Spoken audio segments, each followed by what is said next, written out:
Welcome to the Game & Watch podcast, episode 67 for the week of the middle of December, whatever week that is for you guys. Obviously, this is going to go a bit off the rails this week because I'm stepping in for our original host, Justin Reed, or Too Tall for You Fall. He had to step out for some other obligations, but doesn't mean we're not going to have a great show. And this week, we are joined by, of course, finest Dabs, F-Dabs, the F-Bomb, Yo, the F-bomb, I like that. F and F of the Fs. Yeah. Yeah, plenty of Fs in there. How you going, my friend? Oh, I'm doing very well. How about yourself? Yeah, can't complain. Definitely not, because we're joined by our infrequent flyer, hopefully frequent very soon, Black Cat Celine. How are you going? Hey guys. Yeah, I'm doing all right. As I was just saying before we came on air, moved across last week, so starting to settle in. Yeah. Right. Nice work. Okay, well, let's just get stuck into the episode because that's what everyone's here to hear. But before we do, just note that this is a podcast that's not just video, but also audio. So if you're either watching or listening to us, know that we're on YouTube, we're on Twitch, streaming on all your favorite platforms at the regular time. It's usually on actually, I'm not going to pretend I know the time. Australian time, it's going to be wrong for almost the majority of you. But usually at the start of the week, why not start your week with a bit of Game & Watch? We're also on all audio platforms for podcasts, wherever you'd hope to get them. Spotify, Apple Podcasts, iHeartRadio. All those are available and we're present on them. We've also got a Patreon because we don't run ads here.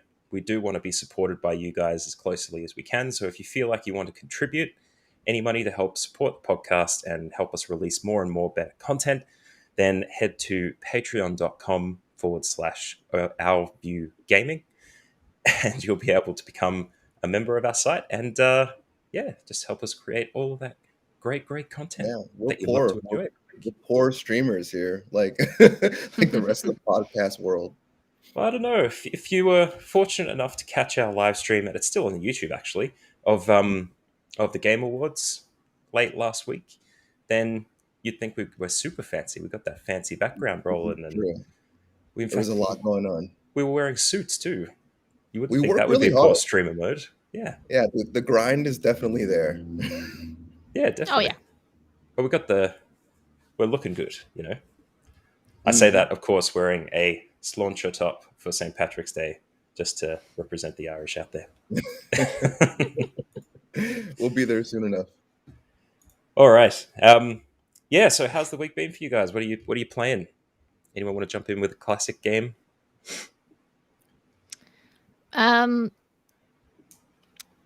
Classic.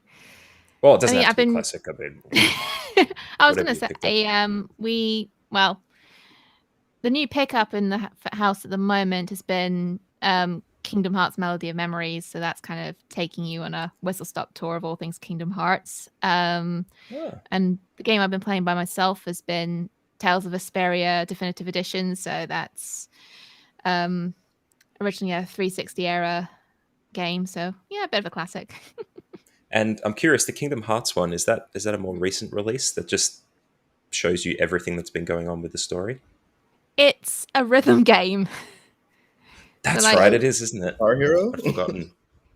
Yeah, it's so you've got Sora, Donald, and Goofy, at least in the single player version, kind of going on through this map, and then when you're in the levels, they're running across a musical stave, and you have to push the various buttons to the rhythm, and yeah, it's pretty intense. I can imagine. I remember Thumper was a big one. All the different keys.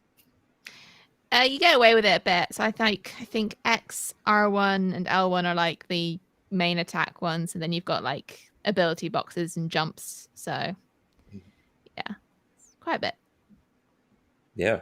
Well, Kingdom Hearts is ridiculous for releasing games that are a little Mm. bit left of center, especially when they don't run their main line as often. I think it was like 10 or 12 years between Kingdom Hearts 2 and 3.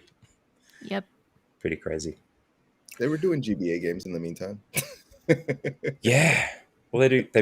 They have Kingdom Hearts Chain of Memories, and then they had some a unique cross one that was for Dream mobile. Drop this. No, sorry, I'm thinking of the 3DS one. Yeah, that Dream Drop Distance is another one. There was also 365 by 2 days or something, Yeah. which was a weird. It's very unusual. It's probably one of the more esoteric of those game series. That's just a bit hard for to keep up with. But look, I played the main games and I managed to keep up with the story at least. But Mm. I don't find that true at all. What? What do you mean you kept up with the story? No one's kept up with the story. Impossible. well, I managed to keep up with it, and I didn't even get the secret endings, and that was apparently where all the action happened at the end of Okay. those games. But Nice. anyway, what have you been playing, Finest? Sadly, I haven't really been playing much this week. It's been kind of a hectic week. I mean, the last thing I played was Guardians, and still just on chapter 14. So I still have the two chapters left. Mm. But I almost did. I was this close to buying a Switch OLED this week. I was Oh, doing my really? Christmas shopping at Target, and there was Mm. one readily available right in front of me. I looked at my wife, I looked at my son, I looked at my wallet, and I was just like, I was like, okay, probably not the best time to buy a Switch OLED, but I was shocked. I was shocked that it was ready to like right there and ready to go. So no, I Mm. didn't pick it up, unfortunately. Temptation. It was very tempting. Like out the door after I was gonna get the insurance on it because I didn't want to deal with like any drift or any issues. And if I did, I wanted just to them to take care of it. So out the door is like 420 American. And I was like, Wow. and then it was 370, 373 without the insurance. And I was like, I just Wow. can't do it right now. That's very expensive for the insurance. Yeah. Hmm. And I don't suppose you'd be reconsidering just because someone may have bought it for you for Christmas. Yeah, no one's buying me any consoles anytime soon. Okay. Suppose that's why you looked at your wife and your son and you were like, "You get it for me?" Well, No. it was like dependent whether they get Christmas gifts or not. It was like, oh, can we buy this for the family? Like, can I buy you, like, babe, can I buy you and Henry a Switch? And then I'll play it too. And it's like, no, you can't pull that. Like, get us our gifts. So yeah. I've actually got a mate that his partner has some kids, and that's how he does his Switch work. They play Mhm. Legend of Zelda for a bit, and then they get told to go do their homework, and then he picks it up and he's like, "Yeah, I get to play a little bit." It's not bad. But anyway, it's good to hear that we're still playing games, or at least considering them. As we get closer to the holidays, we'll get a bit more time, I'm sure. But what we won't have a lot of time for is gaming news because it tends to dry up of late. And as we get closer to Christmas, there's going to be less and less gaming news as people don't like to dominate the news space. But we've got some news stories to talk about this week, so let's jump into the gaming news callouts. And the first article we're going to talk about this week is about another video game movie. Um, this one is about Mega Man, and Mega Man being shifted over to Netflix as a film. Now, obviously, for context, we're talking in the realm of Sonic being a relatively successful first film, and then announcing a second that was recently kind of announced, I guess, or a trailer was released at the Game Awards, and a number of other gaming properties doing quite well, especially Arcane on Netflix that I happened to start watching the other day, which is actually excellent. It's an excellent series, even though it has nothing to do with League of Legends. But yeah, are either of you Mega Man fans and happy to see that they're making a film? Yes.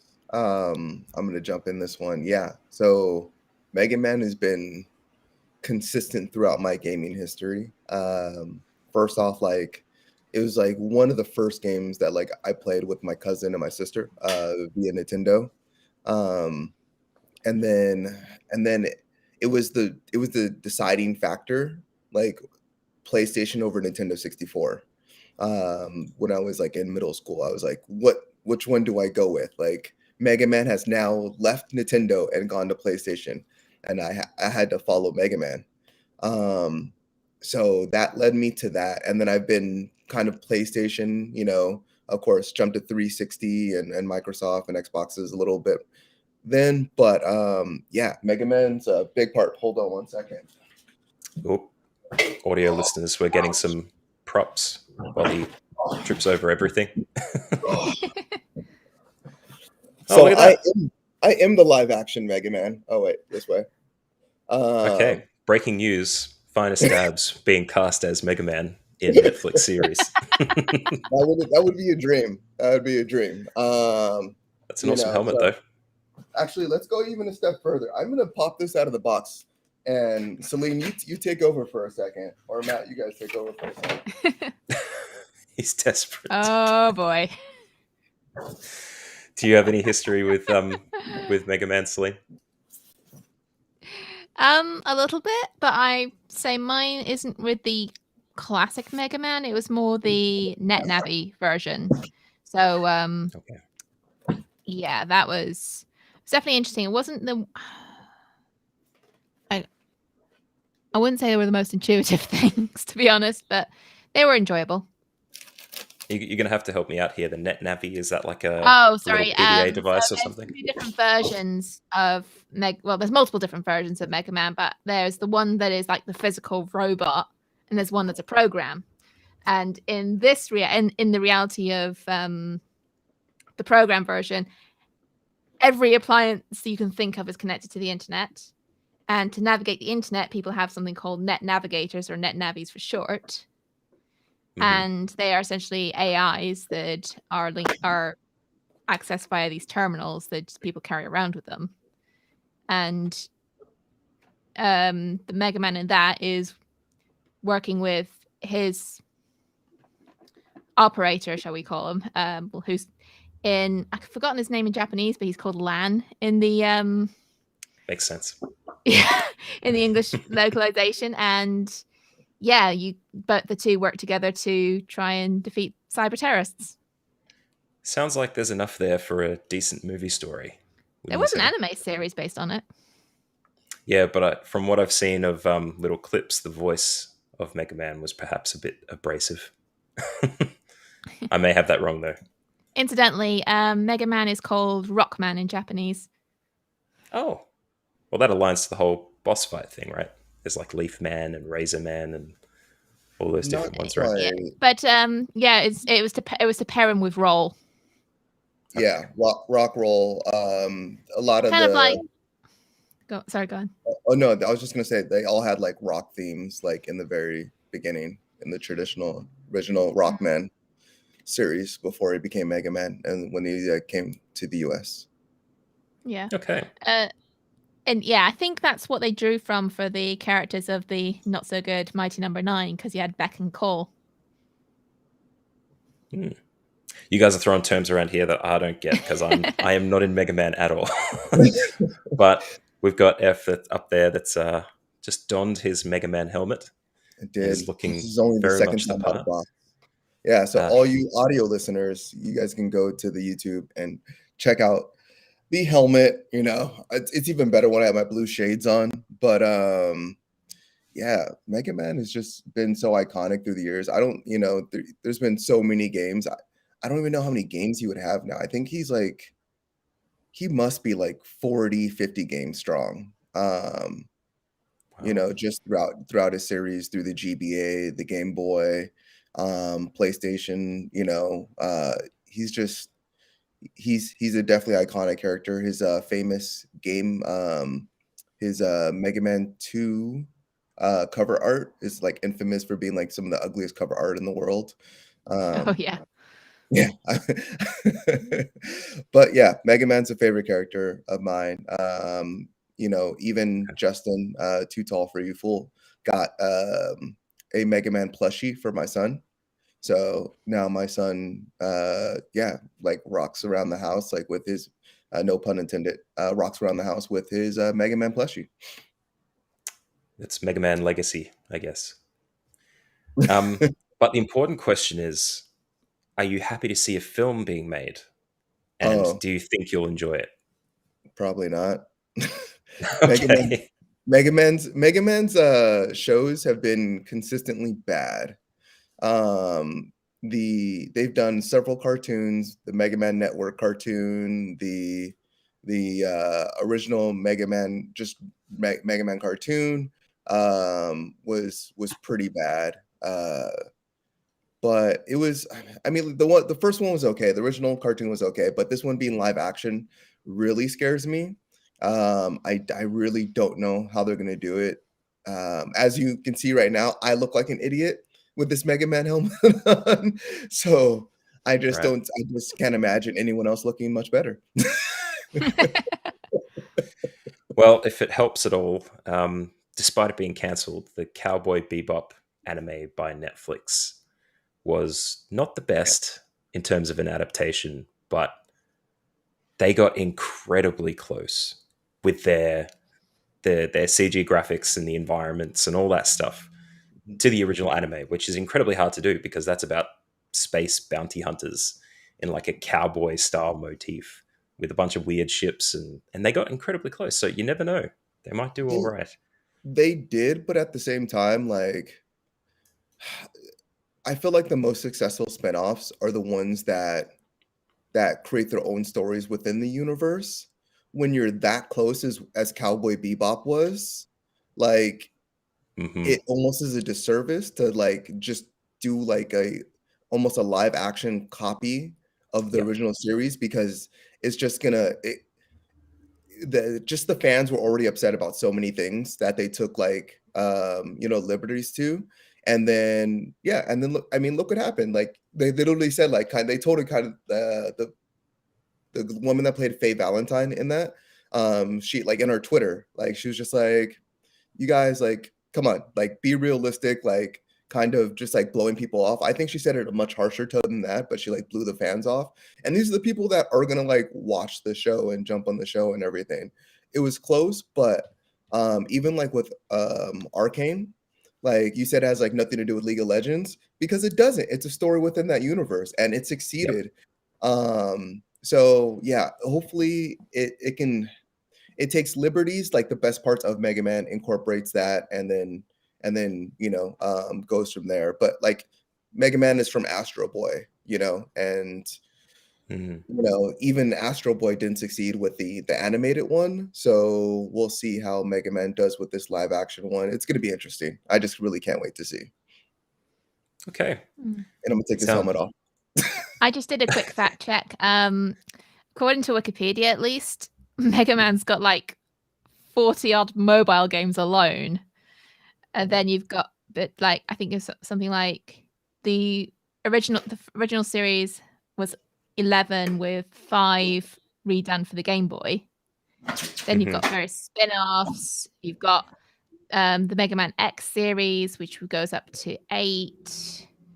Then you've got So there's a lot of re-releases and stories there. collections. A lot Oh of yeah. stories they could So draw from. and then on top of that, you've got Battle Network Zero, ZX, Star Mhm. Force. So yeah, you're probably looking at easily about 80 different Yeah, titles but here. they're pretty much all the same story. That's the Yeah. funny part. Okay. So maybe they can't get too far away. But I guess this is just a wait and see. We'll Mm. have to see what they come out with. Maybe that first trailer is the one that's going to tell us whether we want to watch it or not. But sounds like we need to have a separate conversation about Cowboy Bebop as well. I didn't realize we had some potential fans in our Oh little yeah, group. love Cowboy Bebop. Seen the series, the actual anime all the way through. I mean, it's only what 26 episodes. Like, Yeah, and they're a lot yeah, shorter than you think. yeah. Which was the So, other surprise that the episodes in the Netflix series were quite large. They mhm. were about 50 minutes each.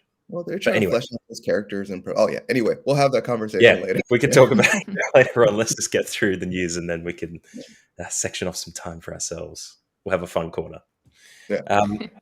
All right, next, GPU shipments are slated to increase over the next by next year to up by 25%. Obviously, there's been a lot of stuff that's affected the ability for consumers to acquire GPUs in the last year, 2 years, and there's been a whole host of problems associated with that. I think a few weeks ago we talked about some people jacking up a truck filled with GPUs. Who knows what's happened with those? You've got cryptocurrency miners looking to purchase as many unlimited GPUs as they can to do crypto.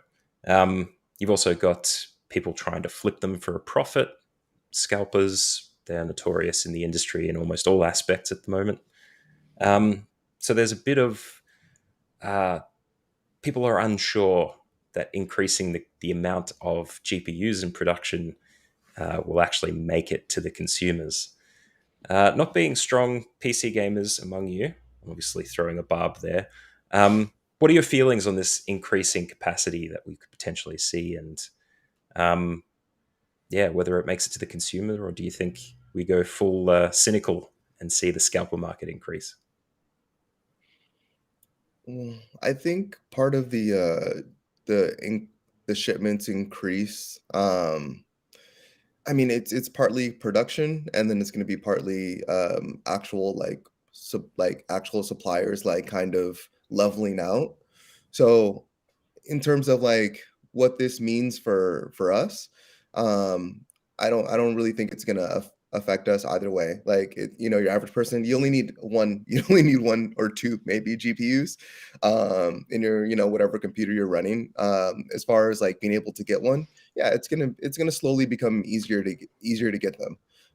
You know, so I don't know. And then as far as them being shipped out to people, um, yeah, I mean they're doing everything they can. They're making more.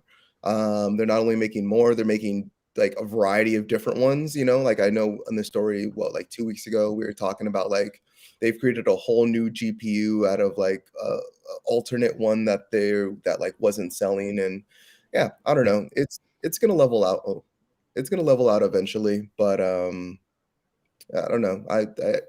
I don't think scalpers can only buy so many too. Once they have their farm for like crypto or whatever they're doing, there's not much need for them anymore. So, they're not going to keep on consistently buying them. And scalpers are, while there is that market there, I think it depends on the kinds of cards they're going to be releasing. The article yeah, that we're pulling this from on digitaltrends.com doesn't explicitly state or whether they know or otherwise what kind of cards are being released.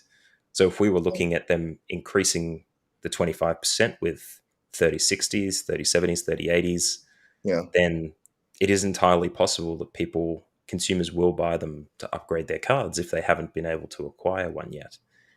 And it's only recently that cryptocurrency miners have been able to take off the limiter, which a lot of NVIDIA products at least have on their products to prevent the full breadth of capacity being available to mine that crypto. So I think at this stage it would be silly not to entertain the idea that they are just going to keep getting bigger and bigger. That, the guy with one crypto rig isn't going to stop at one. yeah. He's just going to try and burn out an entire forest trying to generate that cryptocurrency. Hmm. Well, I'm sorry to burst your bubble, but there are some facts that have emerged that I'm kind of bearing in mind. So, Hmm. um, Apollo's an avid watcher of Hardware Unboxed, which Matt, you may be very familiar with.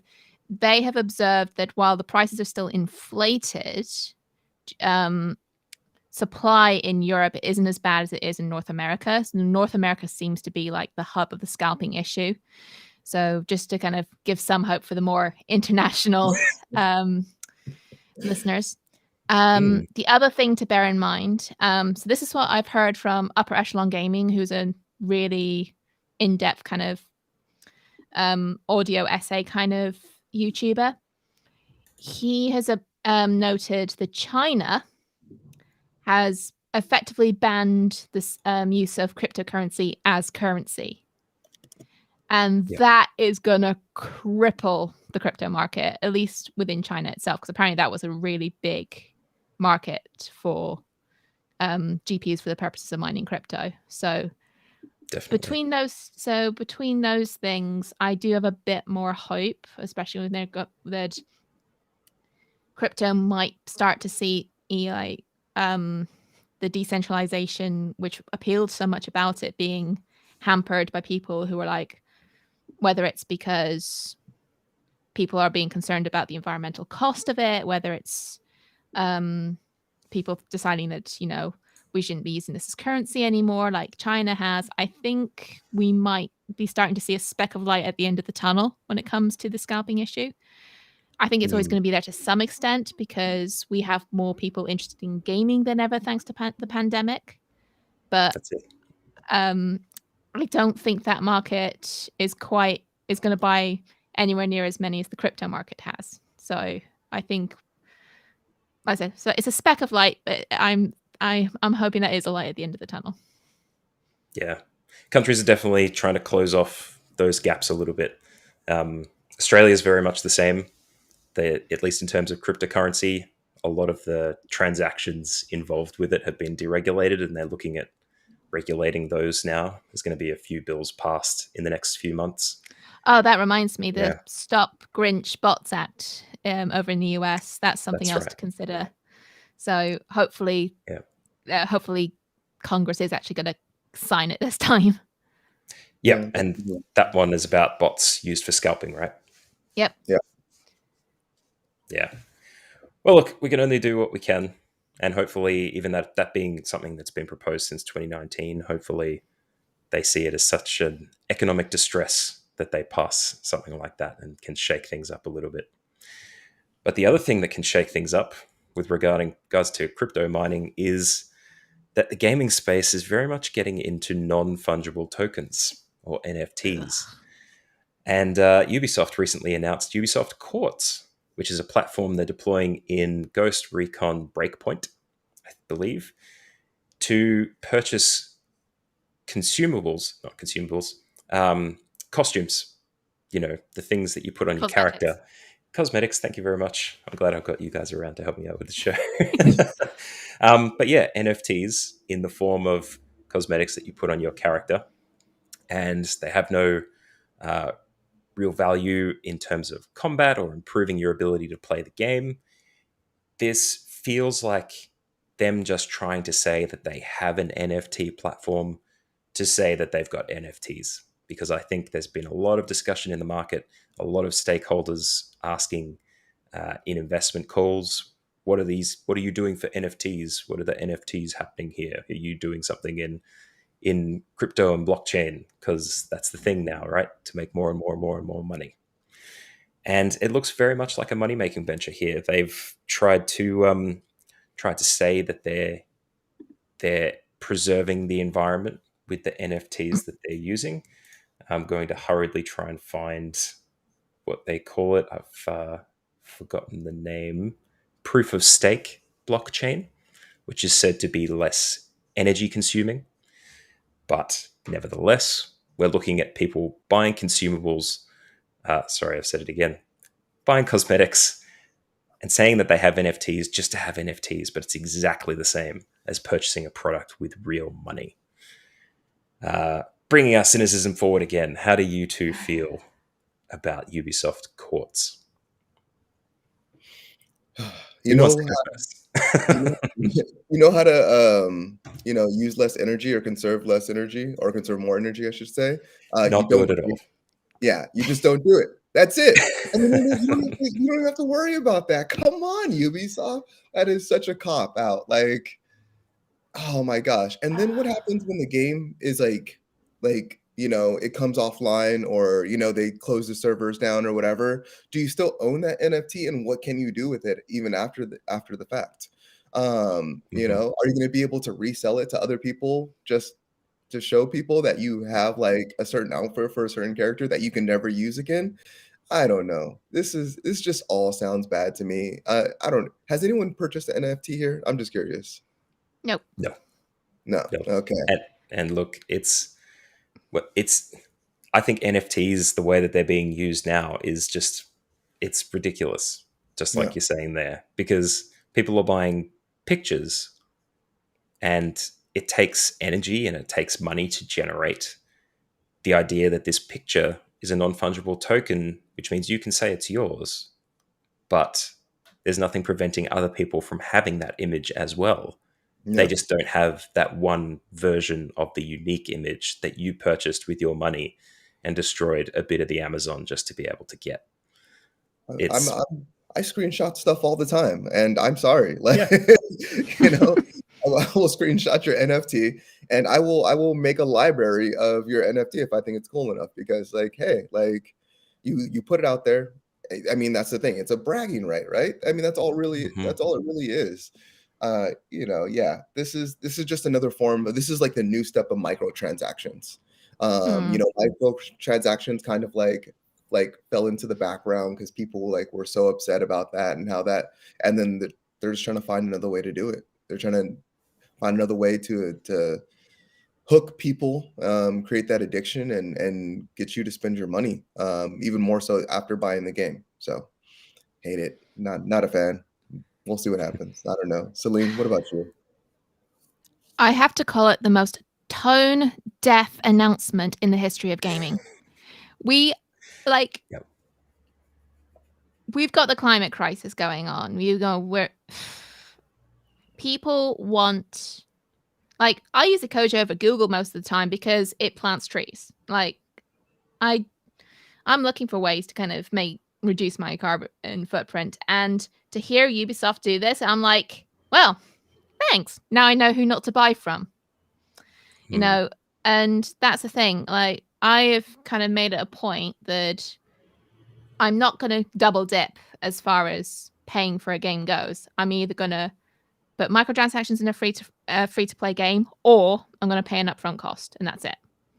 You know, um, that I'm one of those players who will say if the only bonuses for limited edition versions is in-game cosmetics, I might as well get the vanilla version and save the money. So I don't really digital cosmetics aren't the biggest deal to me. They're fun, mhm. but they're not mandatory.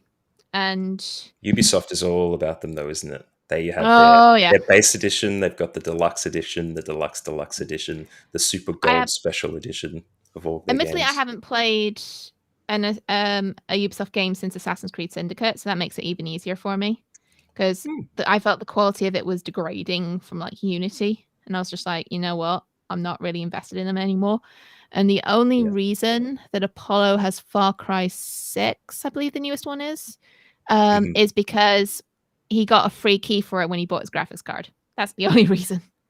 That's the way He to do said it. to me, that if it weren't for that, with all the human cost that's going on at Ubisoft, he wouldn't have bought it. So there you go. Yeah. And that's the other aspect, right? They Mm. they they got a call out during the Activision Blizzard stuff that's still going on about their work practices, and while they've stayed pretty free and clear, they've just found another way to make more money to keep doing the things that they're doing without really changing. It's I think tone deaf is the right way to put it. I think you hit Yeah, it right on the head I there. like that opening statement. I think that describes Perfect. Ubisoft as a company. Just Eve generally, yeah. Guillemot, get your finger out and get to work, damn it. Nice. Well, I love that all that ire just got compressed into a couple of news stories. It's definitely, I think, tagline of the episode: Ubisoft is tone deaf. There we Let's go. lock that in. You're welcome. While we continue our disappointment, potentially GTA 6 remains unannounced, but there is a DLC in the works for GTA Online, or as a subset of GTA 5. Although I hesitate to say that actually, because I think most players these days are in the online component instead of the standard GTA 5. Yeah. Um, but yeah, it looks like this was sneakily leaked by Snoop Dogg as a collaboration by Dr. Dre in this little DLC bit. I'm not going to admit I know a huge amount about it. It's been a long time since I've touched GTA, but how do you guys feel about this? Getting a bit of Dr. Dre in there. I think this is what I think this is like very much a progression we're going to see in gaming. I think this is like a Fortnite move. You know Yeah. how Fortnite has concerts and like they consistently have different artists in their game and everything. I can very much see that. I can very much see like GTA 6 going in that route, like artists coming to them or vice versa and launching their new albums in GTA 6. GTA 6 having concerts like within their platform.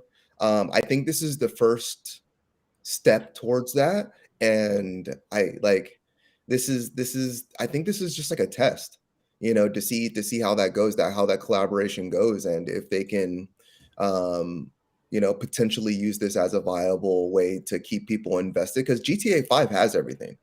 you know Hmm. GTA 5 has racing, Hot Wheels tracks, flying. I think the only thing they haven't done is gone to space or the center of the earth.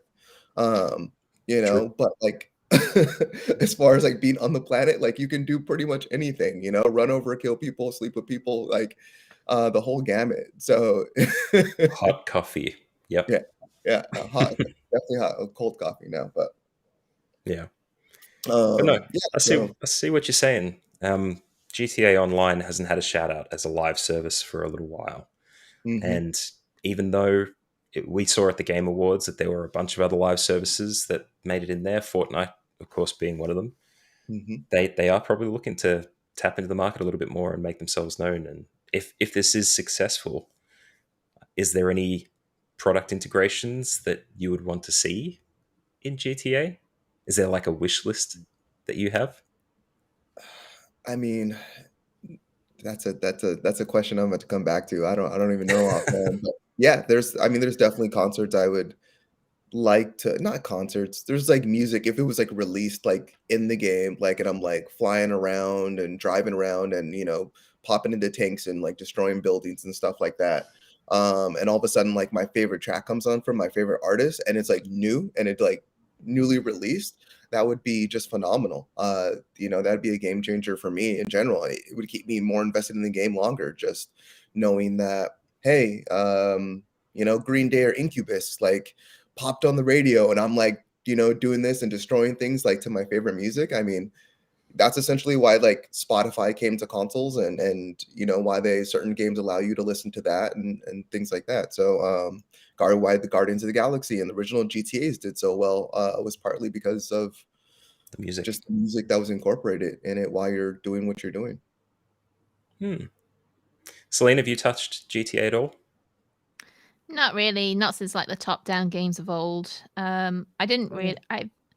I'm more of a fantasy type, that so they haven't really been my jam. What if Tales of Arise did a merger with GTA, and all of a sudden you could? I'd probably. I do not see that working. Yeah, that's fair enough. If someone pulls out an Uzi and you're doing magic spells and stuff, it's yeah, it's kind of a clash of ideals probably. But we Yeah. could see things like, imagine Netflix releasing their Mega Man film, there being a tie-in with GTA Online. Like Mm. that's probably the stuff that they'd aim for, right? The stuff Yeah. that's not quite embedded in reality and that can be integrated at this level, but at the same time they'd have to dedicate the development power, and maybe GTA 6 is a little bit further away. It's hard to say, but look, things are how they are. Rockstar loves making money, and GTA is Yep. GTA. Let's just put And it that way. I just want to say, yeah, I think this is pretty cool overall. So I'm excited to Yeah. see it. I'm excited to see some more content within this game, even though we haven't seen anything from GTA 6. So Yeah. Or who knows, maybe they'll sneak like a little announcement in here. I know that there's like a subset of little puzzles and trivia and secrets you can unlock in the world, I think, of GTA 5. They might add some more secrets in there. I don't know. yeah. We'll have to see. Now, in sadder news, we have Nintendo creator. I'm going to butcher this too, but we'll see how we go. Masayuki Uemura, who was the lead architect of the Famicom or the Nintendo Entertainment System, has died at the age of 78. The impact on the industry is obviously huge. I'm sure many would call him the grandfather of video games, at least in the Japanese context. Um, how do you two reflect on this? Selena, you were mad on Nintendo stuff, aren't you? A little bit. Not as much as my brother, but Okay. yeah, Nintendo is probably what got me into gaming, so it does have a special place in my heart. And well, I personally started with the Game Boy rather than the television consoles. I think it's safe to say that so many people out there would have never gotten into gaming to the extent they did if it weren't for Uemura's work in creating these consoles. You know, he Mm, basically invented a whole new way to play games, and well, they started kind of passing it off as a toy, more so in abroad. I think a lot of us owe a lot to him. So, you know, it's like it's not unlike when we lost Iwata. So yeah. the you know, time does roll on, unfortunately, and this is just another way that shows that we lose someone who made such a huge mark on the industry. It's really interesting to see that because gaming is still so young, isn't it? We've only Mm. been like maybe 30 years, 40 years of video games in the form that we know it now. And it's still growing. It's still pushing the boundaries of what it can do. And this is probably some of the first major players passing the torch and us seeing history start to roll on a little bit further. You know, we've had the fathers of music from like 2000 years ago probably that we can't even remember, and uh, even movies have been close enough that we've seen some of the greats pass on after they've made their big impact on the world. These are just the names that we're going to remember as part of gaming history, but to be around to be able to see these people pass on but still appreciate their contribution, I think that's a really important thing. Mm-hmm.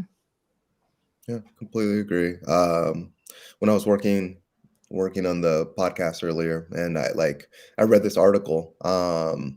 Yeah, it was just you never know the impact of someone until like they're gone, and it's just like thinking back to how those consoles like affected me, affected my life, my friendships, and the friendships that I built playing these consoles and just attaching, such sentimental value on something that's, such a luxury item. You just it's essentially a game, but the way it affects you and the stories and that you tell and the fun that you had and the memories that you have.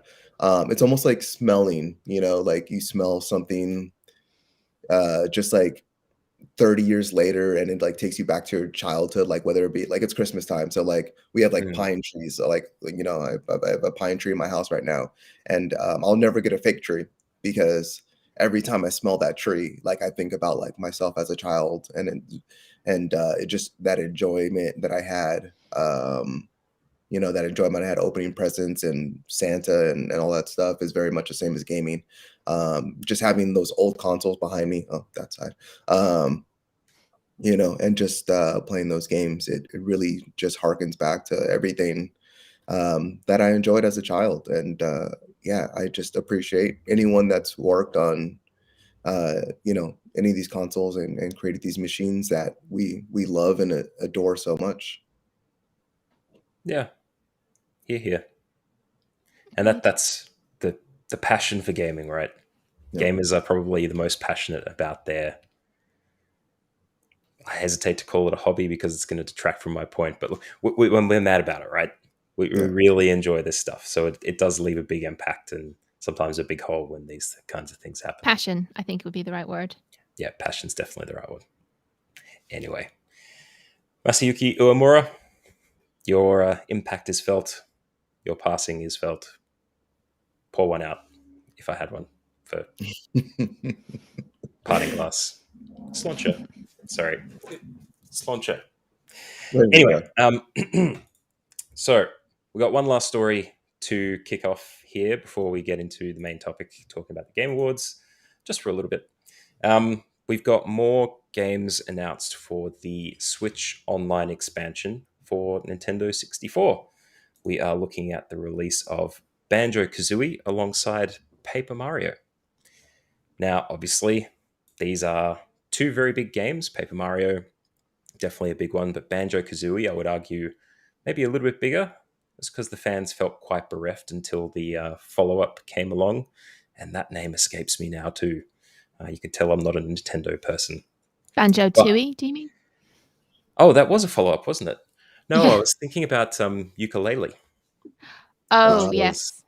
came at the not the behest. I think most people who wanted a banjo game jumped into Ukulele and enjoyed it, but I don't think it hit as strongly as they probably anticipated. The from what I've heard, like inconsistent game design was the biggest flaw of ukulele. So Mm. um Funny you should mention inconsistent game design because the Nintendo Switch Online platform has not been consistent at all for many of the games that have been released on it. So, no rhyme or reason. uh, Sounds about right for Nintendo, I'm afraid. yep. And are we hopeful that Banjo is going to have justice done, or do you reckon they'll just do whatever they did last time? F, what do you reckon? More of the same. You know, It's not going to be perfect. no, I just the Switch itself. It doesn't. I think it's two facets. It's going to be the Nintendo Switch doesn't have the power and was not meant to run an online service the way that we expect online services today. We have such high expectations. While we do often get broken items and broken UI and everything and so much and so forth, like Nintendo Switch is very much broken in the sense that like it can't do those basic operations and run even the simplest of games, even games from later generations it can't emulate, and I don't think that's what it's meant for, and I think Nintendo honestly just really needs to stay away from it. If they want to, I mean, they're going to sell consoles. They've already sold so many consoles, but Mhm. I think it really does put kind of a negative look on it, and when they do come out with like their next Nintendo Switch platform, it could dampen people's enthusiasm to do the online. So if they want to continue to make money in that market, they have to build the trust. And I don't think putting like um, you know, half made or half created, half ass is what I was gonna say, but I'll just say it. Like, emulations on their system, I think it's only gonna hurt them. So I don't see Banjo Kazooie or Paper Mario being done exceptionally well. I think it'll be done better than the previous games. But I'm not looking forward to it. It's probably too soon, right? Yeah, Like well, if they're releasing this, maybe they're not putting the effort in to try and clean up that mess that they did in the initial online release, right? But yeah, yeah, as you say, maybe it's just not what it's for. very It's a much weird one. believe. Yeah. I want to see Conker's Bad Fur Day. I want to see that on Nintendo Switch Online. Did I, either of you play that? No. I've seen bits of it, but Very uh rude. Let's just say it. yeah. It's rude. It's a rude game. It's not wouldn't necessarily align to Nintendo's values, at least these days. The idea that they can get cancelled. But yeah, look, it is what it is. Banjo Kazooie fans, I'm sure you'll jump on the N64 train and give it a go if you don't have a means to play it otherwise. But just note that if you've got a Nintendo 64, the quality would probably be exactly the same as that. So maybe you don't And need to to. be fair, if you Rare Replay is a thing. There was a whole collection including Banjo Kazooie and Banjo Tooie on Xbox. So, and I think isn't the I think it was I can't remember if it was Xbox One or Xbox 360. It was one of those two. But yeah, you can play Rare. Rare is owned by Microsoft these days. You can get it on their platform, so you're not restricted on that front. No, but Nintendo are very much about the original experience. The nostalgia. You come to us for the Look at you. You got all the words. I don't have any of the words. I'm just going to leave blank from now on. You just fill it with whatever you feel is right. I think you'll be right on the money. And you could obviously play on Xbox also, these games. So, yeah. Well, that's what Celine was saying. Rare being owned by Microsoft means that, look, it's going to be on Game Pass at some point. And that could be a competition point too, right? They announced Banjo Kazooie on Switch Online. All of a sudden, Rare Replay makes its way over to Game Pass. That's competing platforms. But look, that is all the news that we've got for this week. Not a huge amount, but it's probably as a result of a dip after the Game Awards, which occurred on Thursday evening, American time. Both sides, I think, very least, you could say it happened in the afternoon. And we were fortunate enough to stream it, at least Finus and myself, for a little bit, and we had Too Tall for you full jump in towards the latter.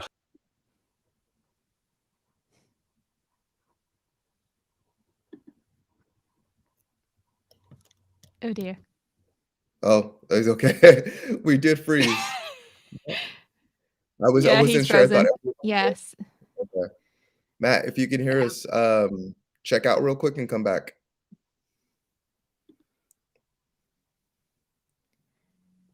Well, anyway, I don't know what was he saying? Oh, here he's back already. Okay. I think it's saying about the dip in the news is probably tied to the Game Awards, which were canceling me as I spoke. we got to prove the word the latter, and then you just froze up. Well, it's really fun. I'll tell you what, quiet. Warner Brothers, of course, they've been prolific about removing content that they don't want visible on other platforms. It wasn't just our stream that got impacted by that. That Matrix stuff, that Matrix trailer was huge copyright strike opportunity for a bunch of people who were streaming that content. So they just heard the Game Awards and they thought they were getting in front of it. So sorry about that, and thank you Warner Brothers for removing me from the stream. But anyway, we're back. Game Awards was about 3.5 hours long, incredibly long time to spend watching tons of world premiere announcements and new game trailers and people winning stuff. Yeah. Some people being excited and swearing in the microphone, and there was lots of stuff to see there.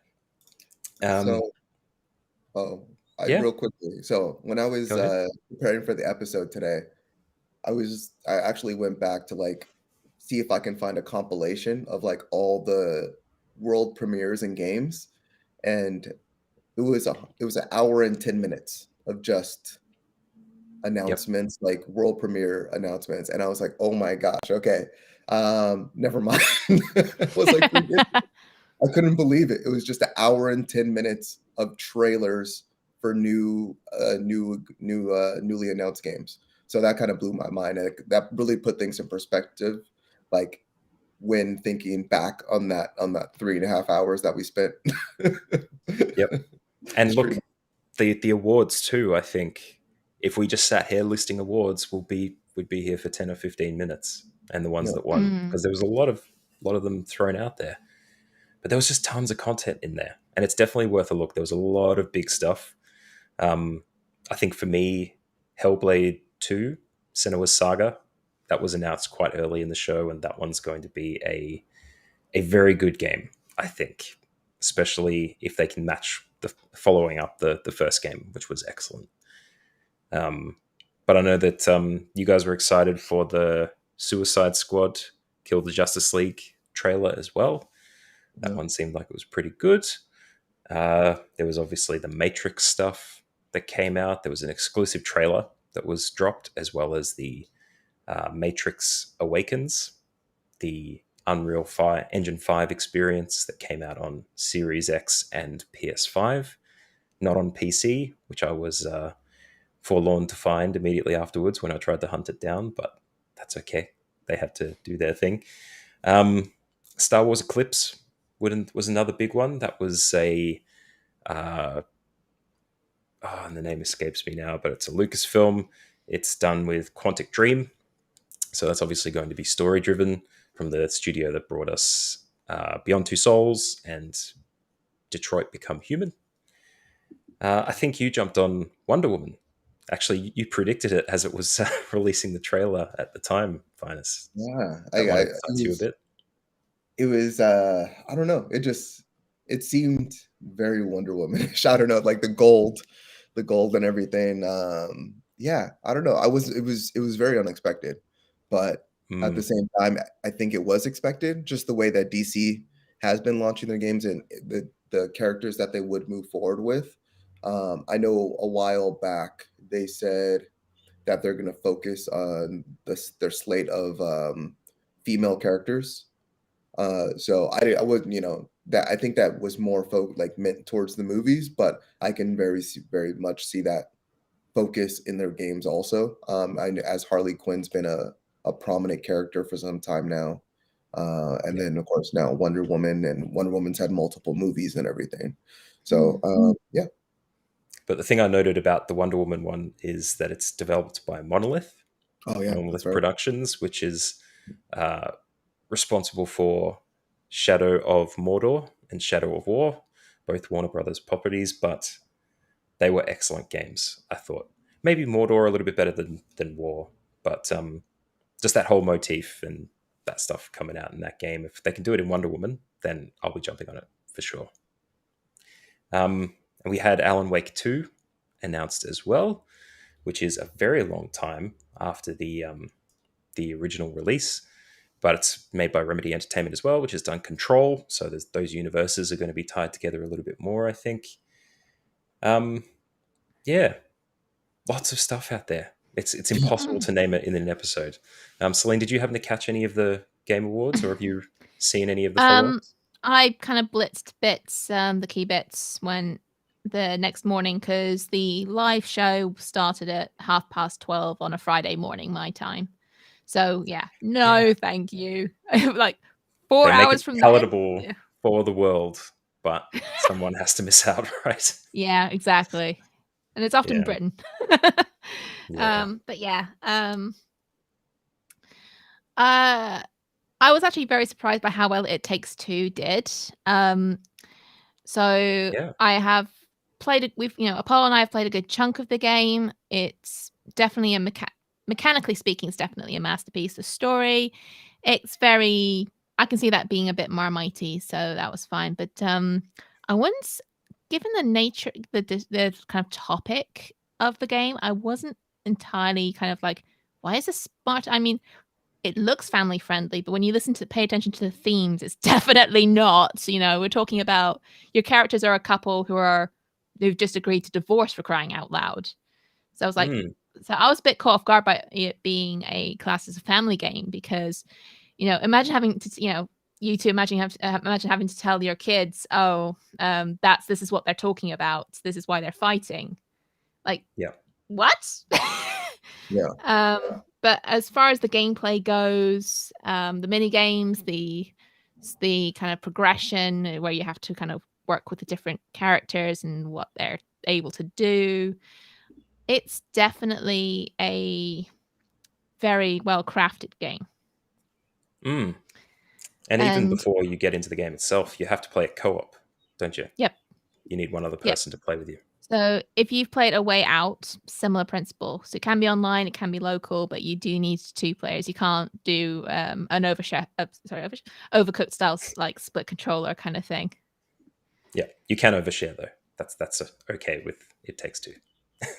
Um, but yeah, it was a big surprise. Like even to us when we were watching the stream, the fact that it got Game of the Year, um, it looked like the person accepting the award was just as surprised as the rest of us too. um, which was very amusing. But there were a lot of surprises among the awards as well. I think we were very, very surprised as one of the first awards that were awarded. That Independent Game of the Year was Kena Bridge of Spirits. Hmm. How did that make you feel, Finus, after your experience with the game? You know what? That's the thing. So for me, it was more the hype that was built around the game that left me disappointed. Because as so there's like certain things that like I felt like we've kind of moved on from in terms of like gaming and everything. And like one was like a CGI cutscene and the actual gameplay itself. Like those were not indicative of each other. Like you had a beautiful cutscene and then you had a good looking game. You know, and I feel like it almost detracts from the amount of effort that people do in in-game engines, and how they present their game and how they make it seamless, and you know, and showing their how beautiful their engines are and how they operate. So just going into that game and even doing it on the older generation console where it was very symptomatic of problems. And I actually read an article that actually started on the PS4 version, and then they actually you know, scaled upwards for the PS5. So that was very shocking in reading that article. I almost find that hard to believe, like, Really? but just because the amount of errors and problems and glitches and frame issues I had on the PS4. But I mean, it's been constant with updates. It's gotten significantly better. The difficulty scale still bothers me a little bit, but I think it's I I think it's deserving of a potentially an award. I don't necessarily know if like this was the showcase or this was the place for that um, against its competitors. But you know, to each their own. Kina's a is a great game. Is a good game. Let me downgrade that a little bit. It's a good game, and yeah, I you know I I just think there's better games out there. In short. Okay. It's funny. I haven't heard you describe the cinematic versus gameplay experience like that before. Because it's funny, Mhm. I had the opposite playing on PC after purchasing from the Epic Game Store. Um, it could just be the nature of the hardware being different, but I found the cutscenes to be of a lower frame rate than the gameplay. Really? Yeah, I found Huh. the gameplay and in-engine game stuff was of a higher quality than the cinematics. But Hmm.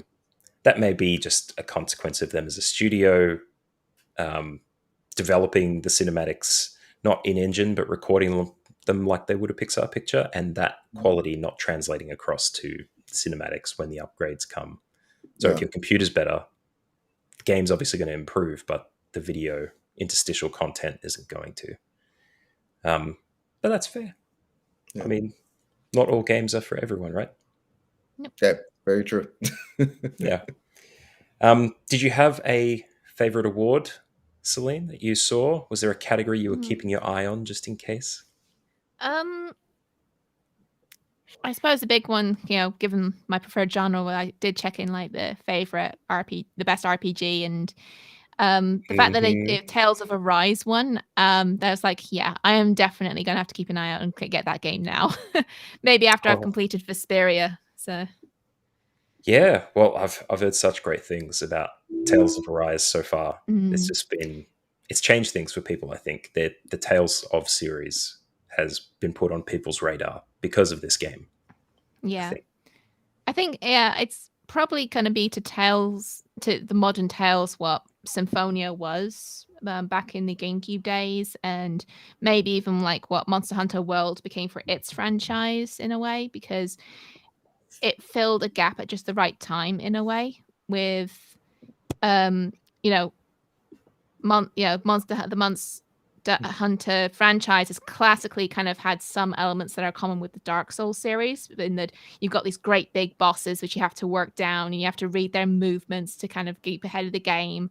And now and when World came out, Dark Souls had finished, and for that reason, I think. and the fact that they kind of worked some quality of life stuff. The team at Capcom for Monster Hunter kind of struck at just the right time, which helped World kind of catapult its success. And now you've got Tales of Arise looking to do something fairly similar for its own franchise. You know, it's very much an RPG. It's delivering something that people wanted in a new way. And and you know, like I said, I'm playing Vesperia at the moment, and I'm looking forward to picking it up after that. Yeah, and I'll be playing this as soon as it becomes feasible for me as well, because after playing Scarlet Nexus, which also copped a nomination in that same category, I think after being away from RPGs of this style for a very long time, I think I'm ready to make my way back in again. Yeah, which is big. It's good. Incidentally, Symphonia was the Tales of game that got me into the franchise. So. I'll have to have a look at that as well then. Yeah. An anniversary version of it came out on PS3 way back when, because I think it must have been the 15th, but anniversary. But no, that.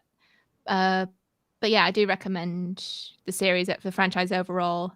For some people, the engines and the combat can be something you can find yourself falling in and out of love with, because they do shift from game to game to game. Like, what was it? Tales of Graces has a very different gaming engine to Tales of Systeria or Vesperia, or from looks it probably even Arise as well. So the engines definitely evolve. It's good though. It's good. Awesome. Now, speaking of anticipation, at least from my end, the most anticipated game being Elden Ring. Will either of you be picking this up next year when it comes out?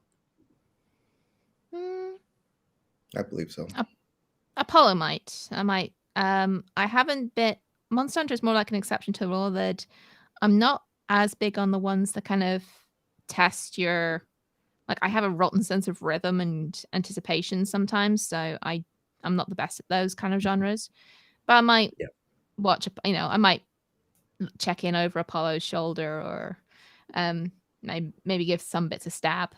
But yeah, I'd say there's going to be something for everything in there, for everybody in there. Yeah.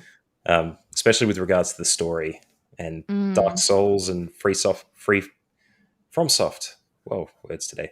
FromSoft games are generally, the story is hard to get to. You know, you wouldn't watch over someone's shoulder, because inevitably, if you're doing that for the story, you're going to be watching them read a book or read an item description or something like that. But it seems like this Elden Ring is going to be a little bit more forefront with its story to engage the player, and it's got obviously those very engaging visuals. Just the world itself seems enrapturing for the most part. It's probably going to be definitely a change for FromSoft in general, I think. Hopefully another ring of good things to come. But of course, God of War Ragnarok needs an honorable mention here, just because I love the game. So when it comes out on PC early next year, make sure you play it if you haven't already. Any other honorable mentions from you guys before we move on to the towards the end of the show? Yeah. Guilty Gear Strive was one that I was very happy to see. That game came out in 1998. I think they've had like 7, 8 fighting games since then. And they've been pumping them away. They've really made them more accessible, but just one of those games that have been in the fighting game community and they've only strived since since their first iteration. They just slowly like bled into the market, and people, like, as they got their hands on it, start to realize how great of a fighting game this is. The story, of course, has not always been there, but what fighting game has a great story, really? Not too much, to say the least. But yeah, game's beautiful. It's shocking because the game's almost a year old now, and I jumped in after the Game Awards. I was like, that's right, I totally forgot about this game. Like, I want to pick it up, and it has not dipped in value whatsoever. Like, there's been like no sales on it. It like the price has not gone down. Yeah, so that like is very shocking to me that it's held its value that Hmm. much, within a retailer market. So that just tells me like this Guilty Gear must be doing something special in terms of like, you know, They've that got they something don't right. want to they don't want to devalue the game, and if you're picking it up, you're picking up a quality game. um and this very much just speaks to that in terms of like winning best fighting game of the year. So super happy about that. Hmm. I think that was the least surprise that I saw in the gaming sphere that one picked it up, even though Yeah. there were some decent nominations for that category as well. Any other big players before we move on? Mm. Going Still once. can't believe It Takes Two won all those awards, but Yeah, I kind yeah. of started in with that. I think it did feel like, because I know people have talked about, well, they've described the Game Awards as kind of just the industry moguls clapping each other on the back, kind of like how people describe the Oscars. It Mm, did feel like, part of me, kind of the cynic in me, wonders how much of it was an attempt to kind of make themselves feel a bit more legitimate. The fact that we've got, this like little in I mean, it's published by EA, but Hazelight is not a big studio. So, then you got this, and like I said, it is I do think It Takes Two is deserving of Game of the Year, because the way it reinvents itself to kind of keep the gameplay fresh, um it's the same the fact, argument for Psychonauts 2, right? yeah, Yeah. and I mean, maybe mostly I haven't played Psychonauts yet, but Mm, no, it's how should I put this? It did feel like it was. I don't know if it was if trying to is quite the right expression, but it was like it didn't. It felt less like that um big guy propping himself up bigger kind of situation, because we had mm. more. I felt like smaller, or at least lesser known games were getting a bigger role this year, which I'm happy about. I just think Yeah, the show itself was way too padded out. I mean, 4 hours is way too long. yeah. They probably lined it up with a few too many announcements, and maybe some of their features were a little bit long. But you're right; it's the little games that got the acknowledgements this year, and it may be as a result of the delays or whatever it might be that push that stuff out a little bit. It's good to see the little ones getting some recognition. And yeah, I'm gonna have to try It Takes Two next year. Ooh, we just lost Celine there as well. That's perfectly fine, because we're going to move on to the one of the final portions of the show, which is the release rundown. Now, this rundown is the new There we games that we go. can expect. Oh, Sorry welcome about back, that. Celine.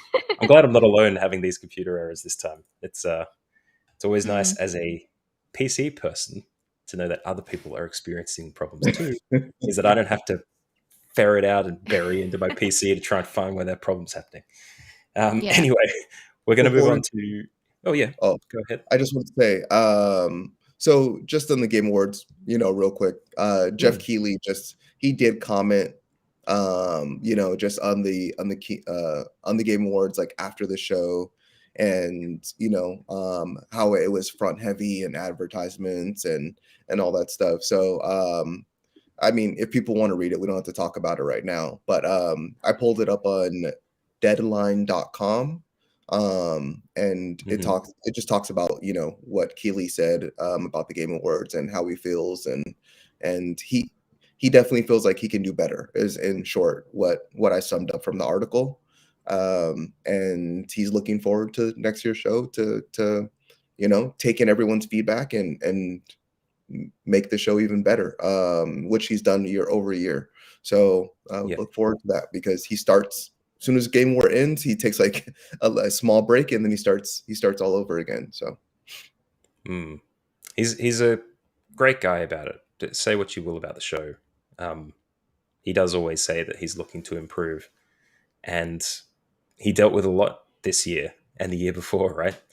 Because of the pandemic and the responses they'd have to make, and potentially. I'm so sorry. I think it's the connection with this room layout.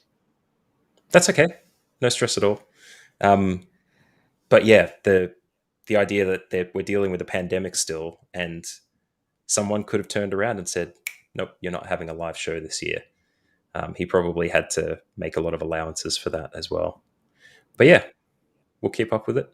And he did a Reddit AMA a little bit before that, and was taking advice from people and asking questions of them just as they were of him. So it's good to see. Hopefully, it ends up at a place where everybody's happy at some point. But anyway, the release rundown. I'm going to talk about the new games that will be coming up for release in a little while, or at least over the next week anyway. First off, we have Shovel Knight Pocket Dungeon coming out on PS4, Switch, and PC on December 13. And on December 14, we've got Among Us being released on consoles. That's PS5, Xbox Series X and S, PS4, and Xbox One. And we've got Smurfs Mission for Leaf Smurftastic Edition. Mouthful. PS5. Alien Isolation is coming out for iOS and Android on December 16. Scare your pants off on the bus. Just bring something to clean yourself up just in case. Final Fantasy VII Remake Intergrade coming out on PC on December 16 as well, which was very amusing for me. I tried to track it down on the Epic Game Store. I was like, yeah, I should play that first one. I haven't tackled the remake yet. Not there. So I'm going to have to find another way to play the first one. Five Nights at Freddy's Security Breach, PS5, PS4, and PC coming out December 16. And The Gunk, Xbox Series X and S, Xbox One, and PC, also being released on Game Pass December 16. Any releases this week stand out to you two?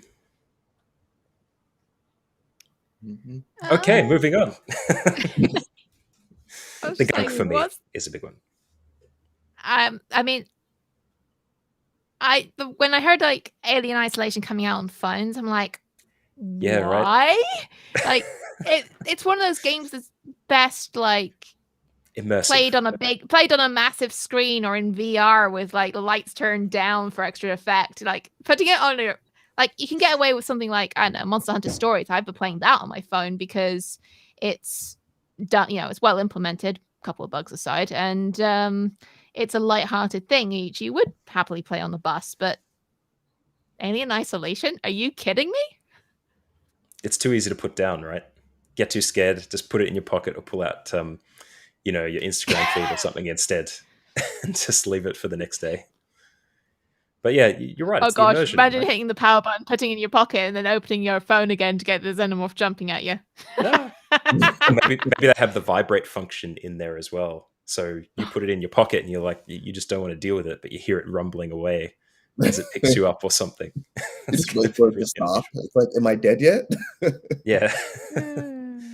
But look, it's coming to Android too, which could mean that maybe they release it as a game integrated on Android-based platforms as well. That could be smart TVs, could be, I think, not Google Home, but the Google TV platform that would be built on Android. Maybe they're looking at a product integration Chromecast. there. Yeah, well, there's Chromecast and then there's the TV unit, which is a little bit different, I think. But look, either way, it's Android, it's Google tied together. Maybe that's what they're looking at with it. But, I gave it a go. I'm happy to watch other people play it in VR sometimes, because that's a thing. Someone made a third-party app for that. But yeah. Yeah, I think I know in the console ones you could kind of like peek around corners a little more accurately on VR. But... Yeah, but the thing I was told is that they haven't built the VR components right. So if you're doing weapon things, you can't have free form movement with your hands to do the aiming. You have to aim with your face. So if you're going to shoot in a direction, you have to look directly at it, bang, bang, and then shoot, bang, bang. Yeah, I don't know. Wow, I haven't played enough of it. A little bit, but it was made by an independent bloke. It wasn't by the by the developers. Yeah. But yeah, as said before, the Gunk is one that I'm going to pick up. It's the first release from Thunderful Games, Yeah. most notably presented by Mark Hamill. That one looks like a very story-driven experience with something a bit unique, and some new and arriving on the scene voice actors as well. So it should be a bit of a fun time. Don't think any of us would be surprised that Among Us is making its way to platforms, especially with me discovering that there's a paid DLC becoming available for that. And it's coming to VR. And coming to VR as well. Yep, that was announced at the Game Awards too. Let's move on. Shovel Knight Pocket Dungeon might be an interesting sell. I know there's a few versions of that game rolling around, and there might be some people interested in picking it up again in another form. Mm. But otherwise, pretty standard rollout, and I'd say it's going to slow down as we get closer to Christmas. So if you see something that's worthy of a present for someone that you love or that you hate, Among Us, then definitely pick it up and pass it on. Now, we are about to finish up the show, but first, I'd like to hear what you guys are all playing this week. Have you got planned? Is there anything you've picked up recently that you want to play, or are you just hanging on until you get those awesome Christmas presents? Ugh. I, Uh, I'm. I got a Go. and I got a sigh. I'm not sure. It's because I've kind of got 3 games on the go, depending on what platform I'm using. So, like I'm alternating between Tales of Vesperia and Shin Megami Tensei 3 Nocturne on my PC.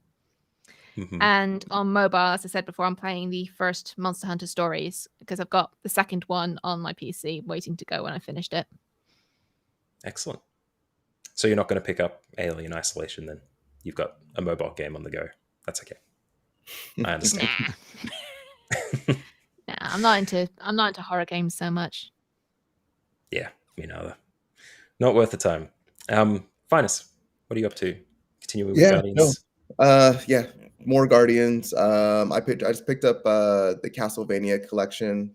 Also, so it was like $5. It was the one with Symphony of the Night. Not the GBA collection that just came out, but the one. Oh, There's another collection that just came out with a couple Belmont different 2 different Belmont games and Alucard's game. So this is like my 5th time picking up Symphony of the Night.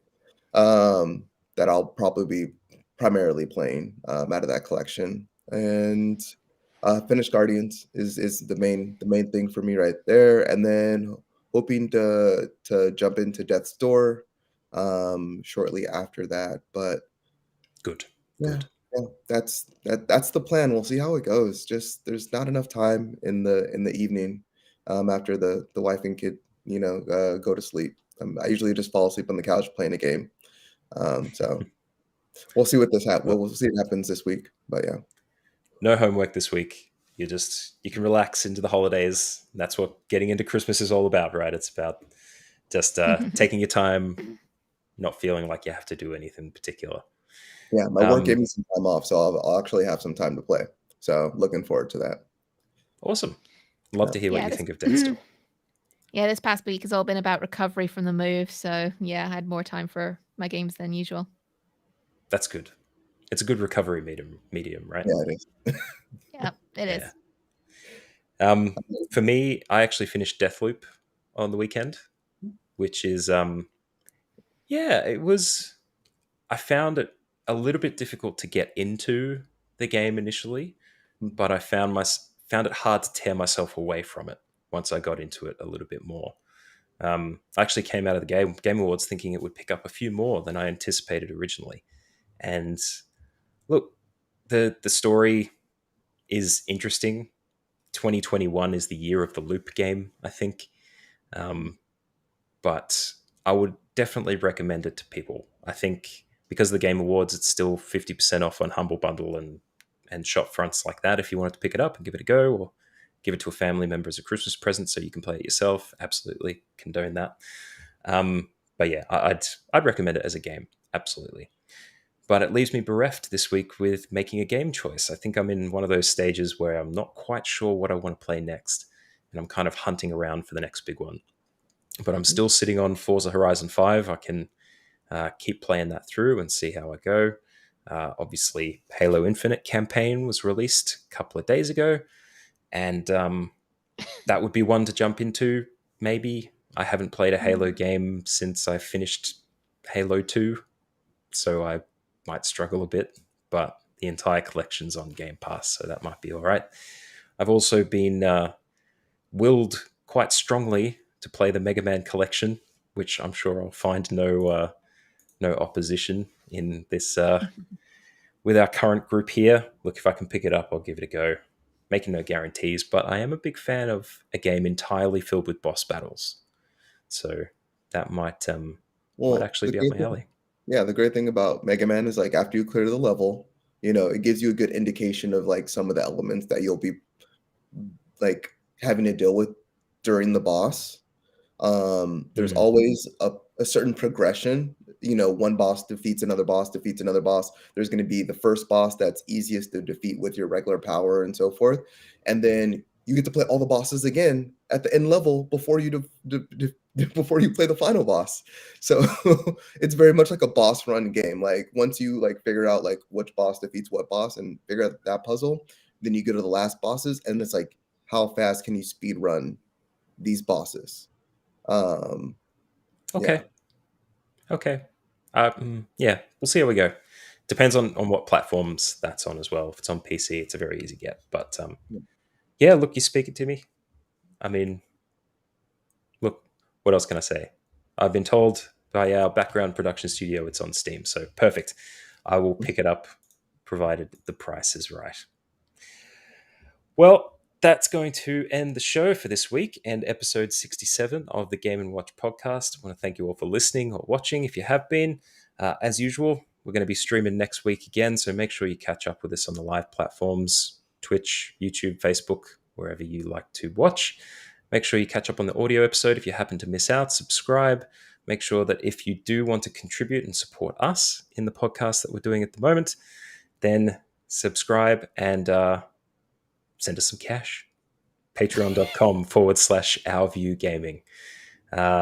You can also get in touch with us on the socials. We're on Twitter, a little bit on Instagram, but you can get to us somehow, for certain. I want to thank my co-hosts for this week. Finest, thank you very much for coming and providing the production color.